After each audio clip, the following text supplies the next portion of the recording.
여기 다급하게 독일에서 한국으로 날아간 한 남자가 있습니다.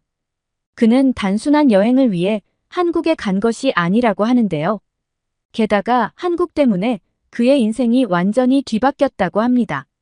도대체 무슨 일이 있었던 것일까요? 지금 사연 바로 시작합니다. 잠깐 영상 시청 전 좋아요 한 번씩 눌러주시면 감사하겠습니다. 안녕하세요 여러분. 제 이름은 프레데릭 슈타이너입니다. 저는 52세이고 현재 독일 베를린 대학교에서 한국어를 가르치고 있는 교수입니다. 저를 조금 더 소개하자면 저는 어렸을 때부터 새로운 언어를 배우고 다른 문화와 소통하는 것에 큰 흥미를 느꼈어요. 부모님이 여행을 많이 다니셨던 덕분에 여러 나라를 접할 기회가 있었고 그 덕분에 어린 시절부터 언어와 문화에 대해 자연스럽게 관심을 가지게 되었죠. 제가 처음으로 배운 외국어는 영어였습니다.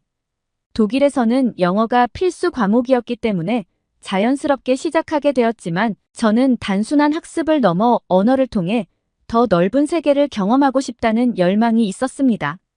영어를 통해 다른 나라의 문화를 이해하고 그 나라 사람들과 소통할 수 있다는 점이 너무나 매력적이었어요. 이때부터 저는 언어를 단순한 지식 습득이 아닌 다른 세계로 가는 문이라고 생각하게 되었죠. 영어에 어느 정도 자신감이 생긴 후 저는 다른 언어에도 도전해보고 싶어졌습니다. 그래서 고등학교 때 중국어를 배우기 시작했어요. 처음 중국어를 배울 때는 정말 어려웠습니다. 한자는 읽고 쓰기만 해도 끝이 없을 만큼 방대했고 성조는 저에게 전혀 익숙하지 않은 개념이었어요.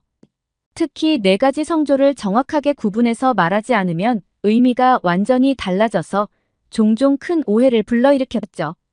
예를 들어 말하는 단어를 잘못 발음하면 엄마가 말로 들리기도 하고 매로 들리기도 했습니다. 이 점은 너무나 비효율적이라고 느꼈어요. 한마디 실수로도 대화가 꼬여버리니까요. 그리고 중국어의 문자 시스템 또한 굉장히 불편했습니다. 수많은 한자를 외워야 했고 같은 발음을 가진 단어도 너무 많아서 말하는 것과 듣는 것이 모두 쉽지 않았어요. 같은 발음의 여러 뜻을 구분하기 위해 한자의 모양을 반드시 알아야 했으니 그 과정에서 머릿속이 너무 복잡해졌습니다. 그런 이유로 중국어를 공부하면서는 언어가 그리 효율적이지 않다는 생각을 자주 했습니다. 하지만 그럼에도 불구하고 중국어의 구조 속에 숨겨진 깊이 있는 문화적 의미는 분명 매력적이었어요. 그 다음으로 도전한 언어는 일본어였습니다. 일본어는 겉보기에는 쉬워 보였어요. 발음도 상대적으로 간단하고 처음 배울 때는 문법도 명확한 것 같았죠. 하지만 시간이 지나면서 일본어에 숨겨진 어려움들이 드러나기 시작했습니다. 가장 어려운 부분 중 하나는 존댓말과 반말의 미묘한 차이였습니다. 일본어는 사람의 사회적 지위와 나이에 따라 완전히 다른 어휘와 표현을 사용해야 했는데 이를 잘못 사용하면 매우 큰 실례를 범할 수 있었죠.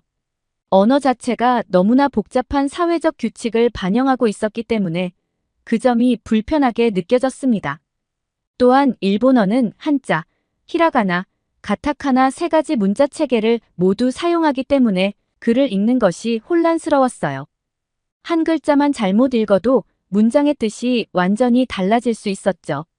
문장을 분석할 때마다 여러 가지 문자를 동시에 신경 써야 했고 이것이 때때로 효율적이지 않다고 생각되었습니다.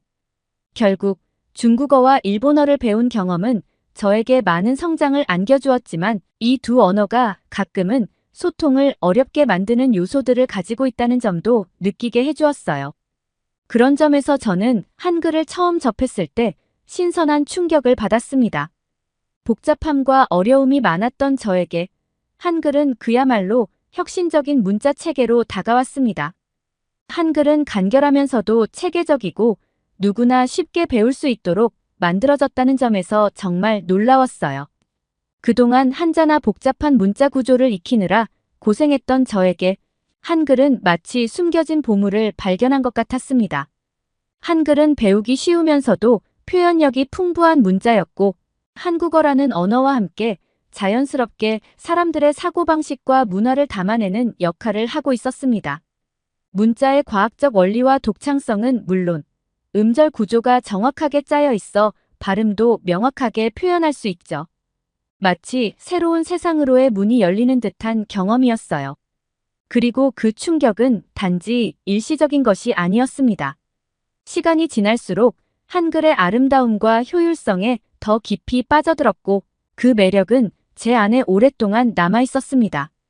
결국 저는 한글을 통해 한국어와 한국 문화를 더 깊이 이해하고 싶다는 강한 열망을 느끼게 되었고 그것이 저를 한국어 교수로 이끄는 중요한 계기가 되었습니다. 한글의 매력을 알게 된 후 저는 그 언어를 배우고 가르치는 일이 저의 사명이라는 생각이 들었어요. 한글을 처음 접했을 때 받은 그 충격과 감동이 지금까지도 남아 저를 계속해서 한국어 교육에 헌신하게 만들고 있습니다. 한글은 단순한 문자가 아닌 사람과 사람을 연결하는 다리이자 한국 문화를 가장 명확하게 보여주는 상징이라고 생각합니다. 그 매력을 제 학생들과 나누는 것이 저에게는 큰 기쁨입니다. 처음 한글에 관심을 가지게 된 건 대학 시절 교환학생 프로그램으로 서울에 갔을 때였습니다. 솔직히 말하자면 처음에는 한국에 대해 아는 것이 거의 없었어요. 그저 새로운 문화를 경험해보고 싶었을 뿐이었죠. 한국이라는 나라가 생소했고 제가 주로 접해왔던 중국이나 일본과는 어떻게 다를지 궁금했습니다. 서울에 도착한 첫날, 저는 한국어를 거의 하지 못했기 때문에 영어 표지나 간단한 손짓에만 의존해야 했어요. 그러던 어느 날, 길을 잃고 헤매던 중에 한 작은 식당에 들어가게 됐습니다. 메뉴판이 전부 한글로만 적혀 있었고 저는 당황스러웠죠. 하지만 한글을 한자 한자 자세히 들여다보니 이상하게도 조금씩 그 모양이 규칙적으로 보이기 시작했어요. 단순한 기호처럼 보였던 한글이 사실은 논리적인 체계를 가지고 있다는 것을 그때 처음으로 느꼈습니다. 제가 본격적으로 한글에 매료된 계기는 바로 그 식당에서의 작은 사건이었습니다. 그날 저는 메뉴판을 보며 고민하던 중 메뉴 중 하나에 적힌 비빔밥이라는 단어가 눈에 들어왔습니다. 아주머니께서 그 단어를 읽어주셨을 때 한글의 발음과 글자가 정확하게 일치한다는 사실에 깜짝 놀랐어요. 다른 언어들처럼 복잡한 문법이나 모호한 발음 규칙 없이 한글은 그 자체로 매우 직관적이고 규칙적이었습니다. 아주머니는 비빔밥을 어떻게 발음하는지 천천히 설명해 주셨고 저는 금방 그 소리를 익혀 따라할 수 있었습니다. 놀랍게도 그 순간 저는 단순히 한국어를 이해하는 것 이상의 감동을 느꼈습니다. 한글은 글자와 발음이 정확하게 맞아떨어지는 과학적인 문자였고 이를 통해 제가 그동안 겪었던 다른 언어의 복잡함과는 완전히 다른 새로운 세상을 경험하는 기분이었죠. 그날의 경험 이후 저는 한글에 깊은 관심을 갖게 되었고 한국어를 더 배우고 싶다는 열망이 생겼습니다. 한글의 창제 원리와 역사적 배경을 알게 되면서 그 매력은 더 깊어졌습니다. 제가 한글에 대한 첫 감동을 받았던 그 작은 식당에서의 사건이 결국 저를 한국어 학습의 길로 이끌었고 나아가 한국어 교수가 되도록 만든 결정적인 계기가 되었죠. 게다가 제가 한글을 배워야겠다고 다짐한 것은 단지 한글의 위대함 때문만은 아니었어요. 제가 처음 간 한국은 너무나도 따뜻한 나라였습니다. 서울의 거리는 정말 깨끗했고 사람들은 모두 친절했으며 외국인인 저를 배려해주는 듯한 느낌을 정말 많이 받았습니다. 그때의 경험은 저에게 깊은 감동을 주었고 제가 한국어를 더 배우고 싶다는 결심을 하게 만든 결정적인 계기가 되었죠. 특히 잊을 수 없는 한 사건이 있었습니다. 서울에 온 지 얼마 되지 않았을 때 저는 명동에서 쇼핑을 하고 있었습니다. 그런데 한참 걷다가 갑자기 지갑이 없다는 것을 알게 되었어요. 현금과 신용카드, 여권까지 다 들어있던 지갑을 잃어버린 걸 깨닫는 순간 저는 너무나 당황해서 어떻게 해야 할지 몰랐습니다. 눈앞이 캄캄해졌고 길거리에 서서 우두커니 눈물을 참으려 애쓰고 있었죠.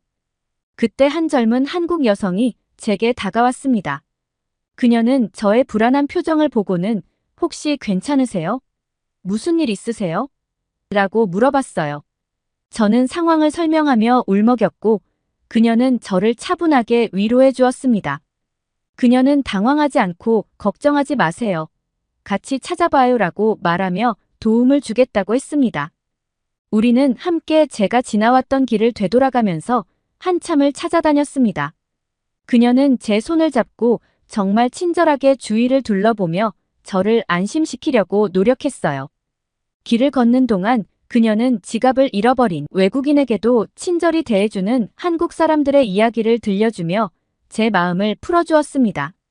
우리는 주위 상점들을 하나씩 들르며 지갑을 물어봤고 그녀는 경찰서까지 데려가서 제 상황을 대신 설명해주기도 했습니다. 몇 시간을 함께 보낸 끝에 결국 어느 카페에서 지갑을 발견할 수 있었습니다. 제가 커피를 마시면서 지갑을 두고 나간 것이었죠. 지갑을 찾은 그 순간 저는 안도감에 가득 찼고 그녀에게 눈물로 감사를 표현했어요. 하지만 그녀는 오히려 저를 보고 미소 지으며 별일 아니에요. 저도 이런 일 겪은 적 있어요. 이제 마음 놓고 즐기세요. 라고 말하며 웃어주었습니다. 그 순간 저는 그 따뜻한 미소에 큰 감동을 받았고 그녀의 친절함과 배려가 너무나 인상 깊었어요. 그리고 낯선 외국인인 저에게 이렇게까지 도움을 줄 수 있다는 사실에 저는 정말 놀랐습니다. 한국에서의 짧은 체류 동안 많은 사람들에게 친절을 받았지만 이 여성의 배려는 그 중에서도 특별했습니다. 그녀에게 어떤 방식으로든 감사의 마음을 표현하고 싶었어요. 그래서 용기를 내어 그녀에게 연락할 수 있는 수단을 물어봤습니다. 그녀는 잠시 망설이더니 미소를 지으며 제게 이메일 주소를 알려주었습니다. 저는 그 순간 너무나 고마웠고 마음속으로 이 고마움을 어떻게든 표현해야겠다고 다짐했죠. 한국에서의 일정을 마치고 독일로 돌아간 후에도 그날의 따뜻한 기억이 제 머릿속을 떠나지 않았습니다. 돌아오자마자 저는 그녀에게 편지를 쓰기 시작했습니다. 짧은 만남이었지만 그녀 덕분에 얼마나 큰 위로를 받았는지 그리고 한국이 저에게 얼마나 소중한 경험이 되었는지를 글로 적었죠. 저는 한글을 배우겠다는 결심을 편지에 담아 그녀에게 전했습니다. 독일에서 한국어 공부를 시작하게 된 것도 그녀 덕분이라는 말을 전하며 감사와 함께 앞으로도 계속 연락을 이어가고 싶다고 적었습니다. 편지를 보내고 며칠 후 그녀로부터 답장이 왔습니다. 답장 속에는 그녀 역시 저와의 만남이 뜻깊었으며 한국어를 배우겠다는 제 결심에 큰 응원을 보내준다는 따뜻한 메시지가 담겨 있었습니다. 우리는 그렇게 이메일을 주고받으며 연락을 이어갔습니다. 그녀는 제게 한국어를 공부하는데 도움을 줄 다양한 자료를 소개해주기도 했고 한국 문화에 대한 궁금증을 친절하게 답해주었습니다. 우리는 점차 친구처럼 가까워졌고 그녀 덕분에 한글에 대한 저의 열정은 날로 커져갔습니다. 그녀와 수많은 편지를 주고받으면서 제가 한글을 배우는 속도가 정말 빠르게 늘었죠. 그녀, 윤희는 저에게 친절하게도 한글을 배우는데 필요한 자료와 정보를 많이 보내주었고 어려운 문법이 있으면 직접 설명해주기도 했습니다. 윤희 덕분에 저는 혼자 공부할 때보다 훨씬 더 재미있게 그리고 빠르게 배울 수 있었습니다. 특히 우리가 편지를 주고받으며 점점 더 한국어로 소통하게 되면서 저는 그녀와 깊이 연결된다는 느낌을 받았어요. 그녀와의 소통이 저의 한국어 학습에 있어 가장 큰 동기부여가 되었죠. 그러던 어느 날 윤희는 저에게 한국에 다시 와달라는 초대를 했습니다. 사실 처음에는 조금 놀랐어요. 우리가 실제로 만난 적은 한 번뿐이었으니까요. 하지만 그동안 나눈 편지들 덕분에 윤희와 저는 마치 오랜 친구처럼 서로를 잘 알고 있었어요. 그래서 저는 그녀의 초대를 흔쾌히 받아들이기로 했고 두 번째로 한국을 방문하게 되었습니다. 한국에 도착한 날, 저는 인천공항에서 윤희를 다시 만났습니다. 그녀는 환하게 웃으며 저를 반갑게 맞이해 주었고 그 순간 저는 마치 오랜 친구를 다시 만난 듯한 기분이 들었습니다. 공항에서 그녀와 함께 카페에 들러간단히 차를 마시며 지난 시간을 이야기했고 서울 시내로 향하면서 우리 둘 다 서로의 일상에 대해 끝없이 대화를 나눴어요. 그녀는 첫 번째 날 저를 한강으로 데려갔습니다. 날씨가 정말 좋았어요. 맑은 하늘 아래 우리는 자전거를 빌려 강변을 따라 달렸습니다. 그녀가 앞서 달리며 저에게 길을 안내해줬고 저는 그 뒤를 따라가며 경치를 즐겼습니다. 바람을 맞으며 자전거를 타는 그 순간 세상의 모든 걱정이 사라진 것처럼 느껴졌어요. 한강을 따라 달리다 잠시 멈춰 앉아서는 시원한 음료를 마시며 이야기꽃을 피웠죠.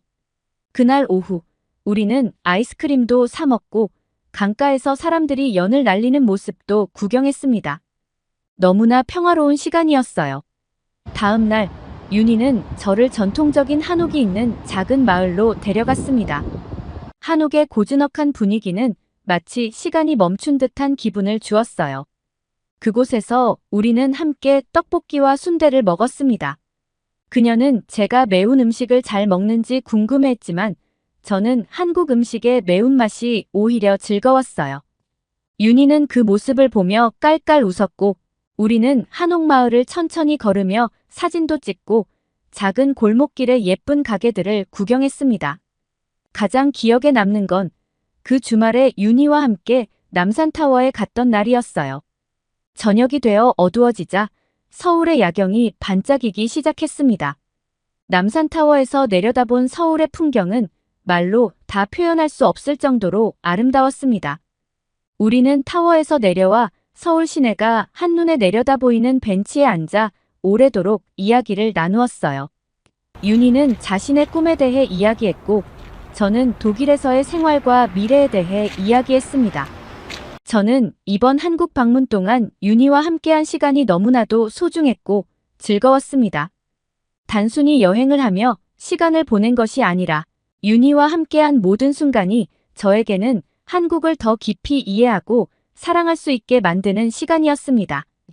그녀와 함께한 일상적인 순간들, 강변에서 자전거를 타고 한옥에서 떡볶이를 먹고 남산에서 야경을 감상하며 나눈 대화들이 모두 저에게 큰 의미로 다가왔습니다. 두 번째 한국 방문이 끝날 무렵 저는 이미 윤희를 사랑하고 있었던 것 같아요. 그녀와 함께 보낸 시간이 너무나도 소중했고 그동안 서로에게 얼마나 깊이 연결되었는지를 깨달았죠. 하지만 현실은 만만치 않았습니다.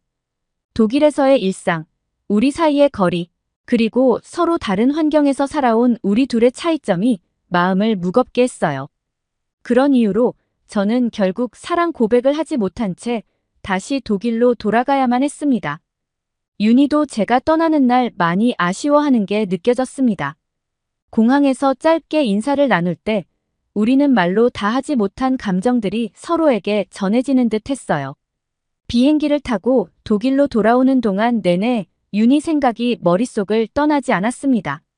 하지만 머리로는 이게 맞아라고 생각했죠. 거리와 현실적인 문제들을 생각하면 그냥 잊어버리는 게 최선이라고 여겼습니다. 그런데 독일에 돌아오고 나서는 모든 것이 달라졌습니다. 일을 하려고 책상에 앉아도 윤희 생각 때문에 집중이 되지 않았습니다. 그녀가 그리워서 매일 밤 잠들기 힘들었고 한국에서 함께했던 순간들이 계속 떠올랐어요. 저는 어떻게든 그녀를 잊으려고 했습니다. 몇 달 동안 윤희의 편지에 답장도 하지 않았어요. 그녀와의 관계를 정리하고 현실을 받아들이려 했죠. 하지만 시간이 갈수록 윤희에 대한 그리움은 점점 커졌습니다. 아무리 노력해도 그녀의 웃음소리와 따뜻한 미소가 떠오르고 모든 게 윤희와 연결되는 것 같았어요. 결국 저는 더 이상 버티지 못했습니다. 어느 날 갑자기 결심이 서더군요. 더 이상 이렇게는 못하겠다. 그래서 서둘러 비행기표를 예약하고 다시 한국으로 달려갔습니다. 한국에 도착한 날 심장이 마구 뛰었어요. 그녀에게 가는 내내 많은 생각들이 스쳐갔습니다. 윤희를 만나자마자 저는 더 이상 망설이지 않고 고백했습니다. 윤희, 나는 당신을 사랑해요. 더 이상 참을 수가 없어요. 윤희는 순간 놀란 눈으로 저를 바라보다가 곧 미소를 지으며 제 손을 잡아주었어요. 그 미소에 모든 것이 담겨 있었습니다. 그녀도 저를 그리워하고 있었던 거죠. 그 후로 우리는 서로의 마음을 확인했고 결국 윤희는 제 아내가 되었습니다. 지금 우리는 한국과 독일을 오가며 함께 살아가고 있습니다. 어떤 날은 서울에서 또 어떤 날은 독일에서 서로의 문화를 존중하며 우리의 삶을 이어가고 있죠. 윤희와 함께하는 매일이 저에게는 너무나도 행복한 시간이 되었습니다. 사실 제 아내 윤희 덕분에 제가 한국어 교수가 되었는지도 모릅니다. 물론 한글의 위대함에 깊이 매료되어 한국어를 공부하게 된 것도 큰 이유였지만 윤희와의 인연이 저를 한국어에 더 가까이 다가가게 한 건 확실해요. 그녀와 함께한 시간이 없었다면 제가 지금처럼 한국어를 가르치는 교수로 성장할 수 있었을까요? 아마도 어려웠을 겁니다. 윤희의 끊임없는 응원과 도움 덕분에 저는 한글의 아름다움과 깊이를 진정으로 이해할 수 있었고 그 덕에 지금 이 자리에 서 있을 수 있습니다. 그렇다고 해서 한글 그 자체의 위대함을 빼놓을 수는 없죠. 저는 한글을 처음 접했을 때부터 그 논리적이고 과학적인 문자 체계에 감탄했습니다. 그리고 시간이 흐를수록 한글의 단순함 속에 담긴 깊이에 더더욱 빠져들게 되었죠. 한글은 누구나 쉽게 배울 수 있으면서도 그 안에 담긴 표현력과 창의성이 정말 놀랍습니다. 그래서 저는 한글을 더 많은 사람들에게 가르치고 싶다는 열망을 가지게 되었고 결국 한국어 교수가 되었습니다. 최근 교수 학회에 참석했을 때도 한글의 영향력을 새삼 느낄 수 있었습니다. 수많은 학자들과 교수들이 한글을 공부하고 있다는 소식을 들었죠. 다른 나라의 언어학자들이 한글의 체계적이고 독창적인 구조에 감탄하며 한글을 연구하는 모습을 보면서 저는 한글이 이제 전 세계에서 주목받고 있다는 것을 확신했습니다. 한글의 우수성을 깨달은 이들이 점점 늘어나고 있다는 건 매우 기쁜 일입니다. 그 학회에서 저는 여러 나라에서 온 교수들이 서로의 경험을 나누는 모습을 지켜보았습니다. 그중 많은 이들이 한글에 대해 이야기하며 그들이 느낀 놀라움을 표현했죠. 어떻게 이렇게 완벽한 문자가 존재할 수 있지? 라고 묻는 학자들의 이야기를 들으며 저도 한글에 대한 자부심이 더 커졌습니다. 한글은 그저 한국 사람들만의 자랑이 아닌 이제는 전 세계가 인정하는 위대한 문자로 자리 잡고 있는 것입니다. 저는 종종 생각해 봅니다. 아마도 수많은 석학들도 저와 마찬가지로 한글의 위대함을 발견했을 겁니다. 그리고 그들이 한글을 공부하고 연구함으로써 한글은 앞으로 더 많은 사람들에게 알려지게 될 것이고 그 가치는 더욱더 빛을 발할 것입니다. 제 아내 윤희 덕분에 제가 이 길을 걸어왔듯이 이제는 한글을 통해 더 많은 사람들이 그 아름다움과 깊이를 경험하게 될 거라 믿습니다. 게다가 최근 들어 세계 곳곳에서 한글을 배우려는 움직임이 눈에 띄게 늘어나고 있음을 알게 되었습니다. 예전만 해도 한국어를 배우는 사람은 많지 않았지만 이제는 그 관심이 확실히 커졌어요. 교수 학회에 가면 각국의 학자들이 한글에 대해 이야기하는 걸 쉽게 들을 수 있고 많은 학생들이 한국어를 배우기 위해 한국으로 유학을 오고 있다는 소식도 자주 듣게 됩니다. 이런 변화는 그저 일시적인 유행이 아니라 한글 자체에 대한 진지한 관심으로 이어지고 있는 것 같아요. 특히 K-팝이나 한국 드라마, 영화 같은 한류 콘텐츠가 전 세계적으로 인기를 끌면서 이제는 더 많은 사람들이 한글에 관심을 갖고 있습니다. 그들은 단순히 콘텐츠를 즐기는데 그치지 않고 한국 문화를 더 깊이 알고 싶어하고 그 열망이 한글을 배우고자 하는 욕구로 이어지는 것 같아요. 결국 한글이야말로 한류의 다음 단계로 주목받고 있는 것이죠. 한류가 세계를 휩쓸고 있는 지금, 저는 한글이 그 흐름의 정점을 찍을 것 같다는 생각이 듭니다. K-팝과 드라마처럼 한글도 이제 전 세계 사람들이 배우고 싶어하는 언어로 자리 잡고 있어요. 한글은 단순히 문자가 아니라 한국 문화를 담아내는 중요한 도구니까요. 한글을 배우면서 많은 사람들이 한국의 문화와 그 안에 담긴 정신을 더 잘 이해하게 될 거라 생각합니다. 그래서 저는 한글이야말로 한류의 다음 큰 흐름이 될 것이라고 믿습니다. 한글은 그 자체로 예술적이고 과학적이며 많은 사람들이 그 매력을 점점 더 알아가고 있습니다. 한글을 통해 전 세계 사람들이 한국 문화를 더 깊이 이해하고 사랑하게 될 날이 분명 올 것이라고 생각해요. 오늘의 사연, 여러분은 어떻게 들으셨나요? 알렉산더가 한글을 통해 사랑을 발견하고 그 사랑이 그의 인생을 바꿔놓은 여정은 정말 감동적이었습니다. 단순한 언어 학습이 아니라 한 사람과의 깊은 인연이 그의 삶을 완전히 새롭게 열어준 이야기였죠. 한글을 통해 사랑을 만나고 또 한국과 독일을 오가며 새로운 삶을 꾸려가는 그가 참 부럽고도 대단하게 느껴집니다. 그가 앞으로도 아내분과 함께 행복하길 진심으로 바랍니다. 오늘의 사연이 좋으셨다면 구독과 좋아요를 눌러주세요. 여러분의 구독과 좋아요는 영상 제작에 큰 힘이 됩니다. 끝까지 시청해주셔서 감사합니다. 더욱더 감명 깊은 사연으로 찾아뵙겠습니다.